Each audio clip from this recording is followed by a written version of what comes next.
Hello, guys. Once again, we are back in the studio with the Chelsea Bulletins news. So, there's a lot of debate coming out about Enzo Fernandez, if Enzo Fernandez should start the game or not. It's the match talked about. And Wesley Fofana about who's going to replace him. It's one of the things which has been talked about a lot. There's a debate going on with fans. So, let's see. Let's talk about it according to what I have and the information I have from from the club. You know, if it's gonna work out or not. Who's gonna cover up Marco Correa? Who's gonna cover up Wesley Fofana? Is it natural for now Romeo Lavia to start, who has been sidelined for some times, than Enzo Fernandez? There's a lot of debate. Robert Sanchez in the goalpost. There's a lot of debate, and we have an issue about the Nike sponsors. They're upset with the club. It seems there's a lot going on, and loan shock for kendry paez to Strasbourg and other clubs which are willing to take him. Is it a right move? Before we talk about that, guys, I want you to like and subscribe for more update. You know, we make an effort every day to give an update about our beloved Chelsea club. So I want you to like and subscribe for more updates. And in the goalpost, we're gonna have like Robert Sanchez. He's been outstanding lately, but since Nottingham Forest game, he had some errors and he had some saves. So looks like in contention, he's got no one like to take him home. Robert Sanchez had mixed feelings performance against Nottingham Forest. Hence, he will be extra motivated to do better against Liverpool. Though another person who is well talked about is our captain, Reece James. He's back. He's back and he's in contention. But looking at the things, though Reece James is back in the pack, he is unlikely to start. Of course, we know the coach said it. He can't play too many games and he has been off for some time. Most likely, Malo Gusto, he's gonna take up the place again as usual. We know, but it's gonna be a tough game for him. If he's not fit, he's gotta be fit right now before he takes on Luis Diaz tomorrow. Because we know the person he's gonna be playing against with. He's Luis Diaz, and we know how quick Luis Diaz is. But I trust Malo Gusto Flair with our formidable uh, number six. We're gonna have Caicedo. He's gonna help him like to track him back and forth. And we're not going there just to defend. I'm just saying Malo Gusto, he's likely to take up the place again. We don't see James on the starting lineup. Wesley Fofana got suspended. Yes, he got suspended. We all know that it was confirmed on the website that yes, he's not gonna play. And most likely there's a debate. Is it Tosin Adebioro or Axel Disasi? And the previous are more likely Axel Disasi will take up the place, which has, guys, to tell the truth, I'm not comfortable with Disasi. Why not give chance to Tosin Adabiro? Because the guy is tall, he'll be able to stand with the tall guys like Darwin Nunes, Van Dijk on the set pieces. I think Tosin could be a better choice if Wesley is not there than Desas. Desas had mixed feelings games in the previous. You remember he was told to play right back. He was exposed, and at the center back there on our back line, he has never convinced me. To tell the truth, he has never convinced me. Maybe yeah, he did convince some others, but like personally, he hasn't convinced me. When you compare the two and Tosin Adabioro, you can't compare the match, and I can't compare Tosin because Tosin he just came from Fulham. He didn't have a game time, so he still need time and he still need more game time for us like to start judging him. Like for now, Disasi, I'm sure he's gonna start because he's the match preference about there. with Enzo Maresca. So he's most likely he's gonna start as expected, deployed up to the pair with Levi Kuru at the heart of the defense. The other guy is Marco Correa, the crazy boy with with the hair all over his head. I love the way he makes the runs from the back to the midfield to congest the midfield. And I love it when he's tracking back. You can see that if he's tracking back, he's very fast. He goes back through the winger. He will be like going back, with a lot of timing and try to win the tackles. The guy has been one of the best outstanding left back that now we have in the Premier League because no, he won the Euros. That form has continued.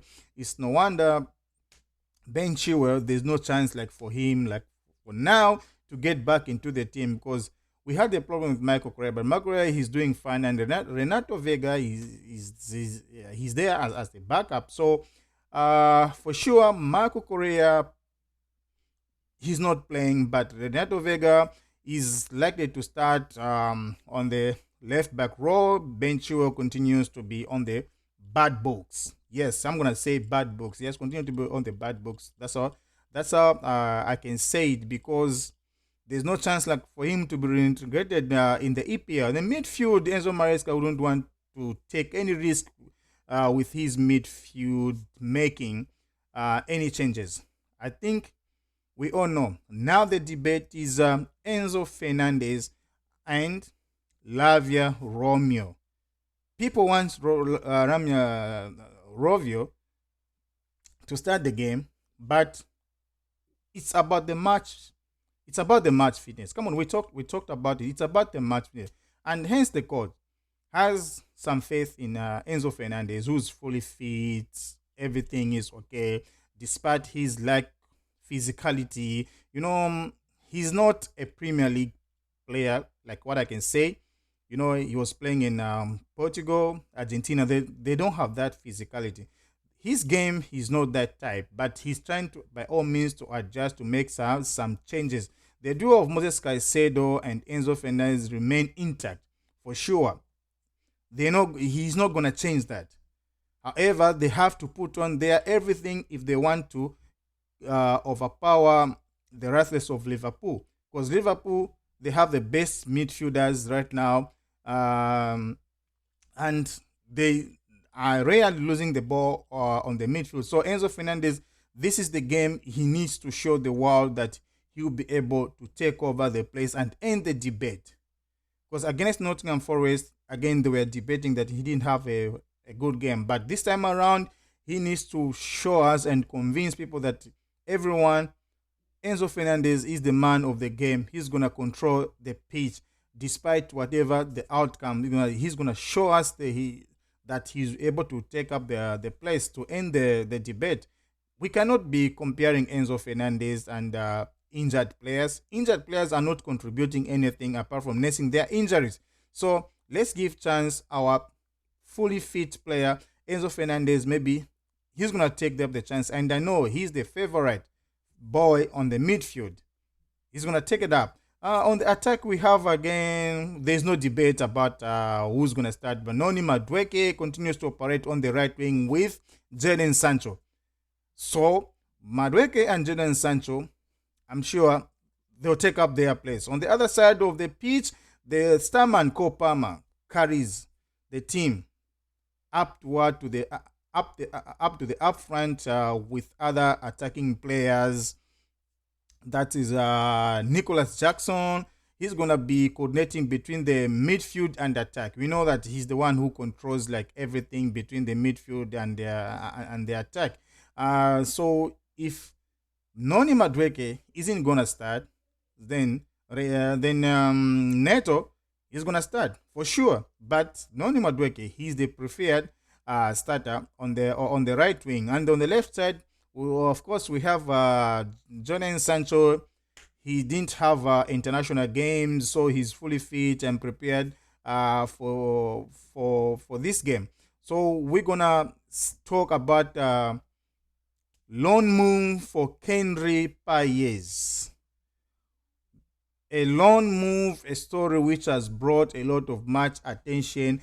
When that boy was brought by Chelsea, it was automatically that next season, 2025, he's gonna come straight to the senior team. But this season, to tell the truth, his numbers are below. He didn't perform like the way he performed last season, though he's playing in Ecuadorian League, which is not the most famous league.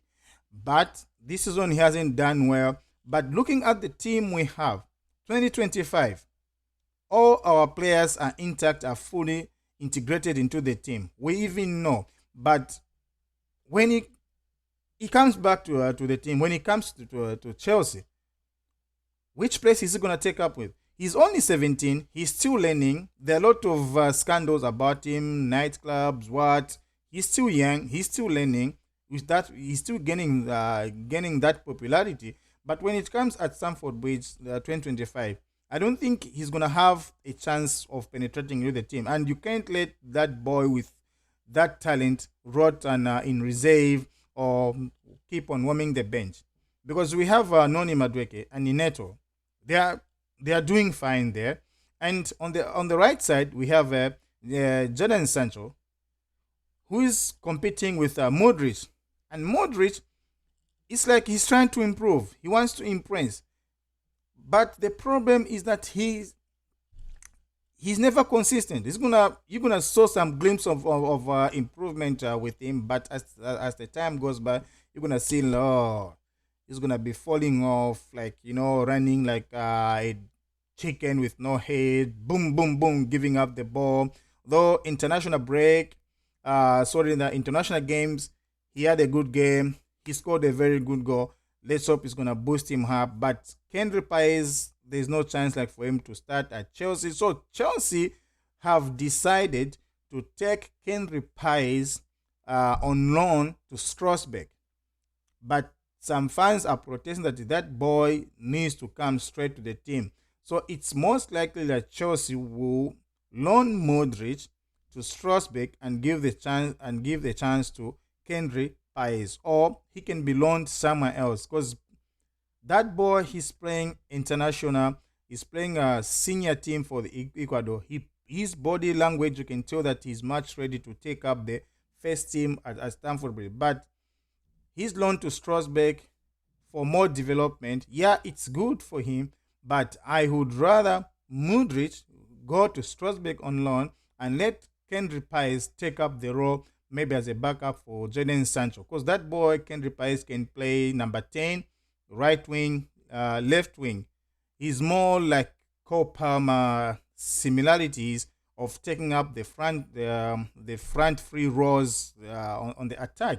So for him, there's no chance like he's gonna start. It's better he goes out on loan. That's my opinion, not the club's opinion. The club wants to take him to Strasbourg.